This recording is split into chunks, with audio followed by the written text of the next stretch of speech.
Alright, mga kababayan, mga kaibigan, mga katokis, mga kapots. Kamusta po kayong lahat? And once again, welcome po dito sa Simply Talkies Vlog. Tayo po ay magbibigay ng maiksing komento, opinion at reaksyon sa mga mainit na usaping pangpolitika sa ating bansa. Pag-usapan natin mga kababayan, no, si former Senator Antonio Trillanes ay aabangan. Meron po siyang aabangan, no? At mukhang hindi lang mag-aabang ito, magbabantay ito. Meron po siyang babantayang tao o aabangang tao. Ano ba? Sasapakin mo? Kokomprantahin mo? O, di ba? Yan po yan. O, sino po yun? Mamaya po. At meron pong isang senator na nagsalita na, no, na yung ginawang pagpapalit ng Senate leadership, meron po siyang sinabi bakit po siya pumirma na palitan ang liderato ng Senado. Ay, maganda yan, no? Sino kaya yan, no? Okay, shout out po lahat sa inyo and may God bless us all. So, unahin natin mga kababayan, meron pong balita dito sa balita ng balita. Double yun, balita ng balita.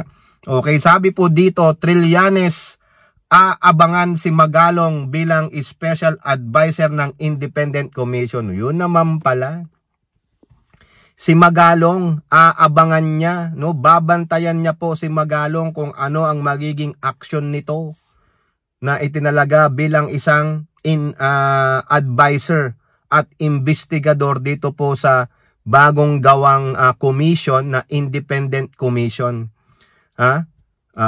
Sabi ng iba dyan, hindi naman talaga siya inappoint, tinalaga lang. Ano ba yung pinagkaiba ng tinalaga at inappoint?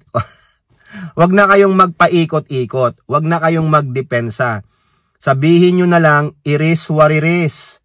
It was decided upon not only by the President after consultation with the people around him, no, yung mga legal expert, yung mga brilliant minds di umano, napagkasunduan, napag-aprobahan, no, 100% certainty na pwedeng isama si Magalong, despite na sinabi niyong una na walang politiko, despite na si Magalong ay magiging riding two boats at the same time. Na sinasabi nga po dyan ng yung freedom of people workers ba yun, no? Yung FFW na manggagawa, labag sa konstitusyon yan.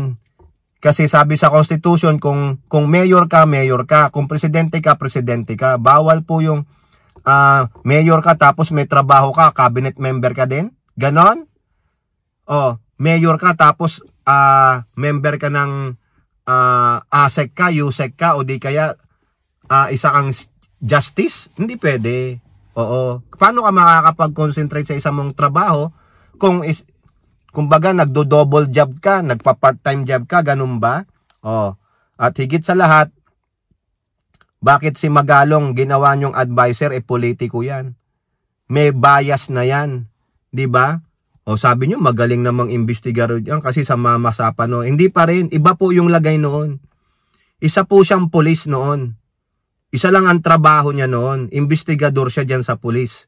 Ngayon mayor na po siya Tapos gagawin yung advisor, tapos gagawin yung investigador, di ba? Sinungaling lang kayo.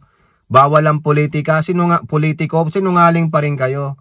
Tapos meron siyang mga pronouncement na malaki ang pagkakautang niya loob niya kay Duterte at kay Bongo. Ang tanging yatang laman nung kanyang 67 ay puro mga congressman. May nga nababalita na nga na may mga sangkot na ilang senador pero congressman pa rin ang tumbok niya. Nasaan ang impartiality? Nasaan ang pagiging non-prejudice, di ba? Sabi nga ni Ridon, may prejudicial assessment o judgment na siya. Tapos, ito namang si Trillanes, sabi niya, aabangan kita. Kasi alam ni Magalong itong kalokohan dito sa rock netting, dito sa Tuba, Benguet, yung pinakita ni Pangulo, yung inocular niya. Panahon pa yan ni Digong. Kung mali na yan, pinagbabawal na yung rat netting na yan na 36 billion mga kababayan, bakit hindi umalma noon si Magalong? Mayor na siya noong 2019. Kailan ba nangyari yung rat netting na yan dyan sa Benguet, Baguio? Bakit ngayon ka lang nag-aalma? Kasi takot na takot ka ba kay Digong? Baka matulad ka sa mga pinakain sa bayan, nilaglag sa helicopter, nilunod sa tubig? Ganon, ha? Magalong. O, kumbaga pabida-bida ka dyan, pogi points, ha? Kaya ang sabi ni Trillanes, ha? Aabangan ko si Mayor Magalong kung i-a-advise niya sa Independent Commission ang mga pinakamalalaking anomalya sa infra funds gaya ng 50 billion flood control sa distrito ni Pulong at 36 billion na rock netting sa Baguio Benguet na siya mismo ang nagreklamo. O di ba? Ba't di ka nagreklamo sa panahon ni Digong? Ba't di sinabi mo kay Digong, "Oy Mark Villar, wala na tayong rock netting." Yun ang sabi ng Pangulong Marcos, pinagbawal na yan. Bakit patuloy pa hindi ka nagreklamo kay Mark Villar? O, bakit parang tamilmil ka nung panahon ni Digong? Kasi nagtitiwala ka kay Digong Titiwala ka na hindi niya kayang gawin, solusyonan yung corruption sa DPWH. Walang nangyari doon mga kababayan Kaya sabi ni Trillanes, titignan natin kanong i-advise niya. Kaya niya bang i-advise na imbestigahan yung 51 billion ni Pulong na flood control project sa Davao? Hanggang ngayon, as of this time, no? Ilang lugar dyan sa Davao City. Hanggang bewang ang tubig. Walang bagyo yan, umulan lang. Pero okay lang po yan sa mga taga Davao City kasi mga tanga naman yan Oo, patuloy-tuloy nyo niloklok yung may 51 billion, sabi nung may 51 billion, okay lang yan, huhupa din yan. Kung gusto nyo, punta lang kayo sa bahay ko, bibigyan kayo ng isang balding tinapay. Ang ina, may paglalamayang pala ang putya. Ayan Magalong. Meron siyang pronouncement mga kababayan si Magalong na dapat maging impartial siya. Diyan sa investigasyon na yan, sigurado ka? Kaya mo bang sabihin, i-advise sa independent committee na, pwede to 51 billion questionable. Rock netting, panahon ni Digong Baka tulad ka lang ng Diskaya. Baka nakatuong ka lang sa 2022. Diba? Ganun ang Diskaya Nakatuon po sa 2022 mga kababayan. Ayan kaya sabi ni Trillanes, aabangan ko talaga si Magalong. Kung yan ba ay Duterte minions o kaya niya nang salagin ang mga Duterte at si Bongo. Okay, eto naman, punta naman tayo kay kanino. Dito po may isa po ditong FB page na ang pangalan ay Masang Pilipino. Meron po silang pinost. Ayan po, Senator JB Ejercito, iginiit na iniligtas lang nila ang institusyon, yung Senado, kaya nagpalit ng liderato sa Senado. Ayun pala yun. Sa bagay, nakakahiya na nga naman po. Simula pa nung pinorward na sa kanila yung impeachment noong February, ayun, ang ginawa nila, imbis na forthwith, wala po. Naging tweet-tweet. Oo, nagtitweet sila sa kanilang mga X account, formerly known as Twitter, tweet-tweet. Yung mga utak nilang maliliit, mga abogado pa man din. Biruin nyo, yung time ni Escudero, pinamahalaan niya yan, abogado siya. Pero hindi niya alam yung definition ng forthwith. Nilaro po nila. Ang impeachment case labang kay Duterte. Sabi nila, wala, nakabreak na kami. Wala, madali ang, gusto nyo, magmadali kami. Sila po talaga ang lumabag sa Constitution. Biruin nyo, abogado, doon nagsimula na yan, nag-downfall na, nag-domino effect na po. Tapos, nung nagdaang eleksyon, pang senador, ayan, na-elect yung mga inendorso ng China na senador, ginawang Blue Ribbon Committee Chairman si Marcoleta, lalong lumala mga kababayan. Niriman pa nila yung impeachment, in-archive nila, lalong lumala, kaya kabastos-bastos po, walang integridad at kredibilidad ang Senado. Kaya siguro nung itong minority group nila Lacson at Soto at Hontiveros, nila Mig Subir at Loren Legar na nag-isip na kailangan mawala na tong mga animal na ito, itong mga sumira sa institusyon ng Senado. Damay po sila dyan Yung mga matitino nadadamay kaya sabi ni JB Ejercito, nagpaliwanag siya.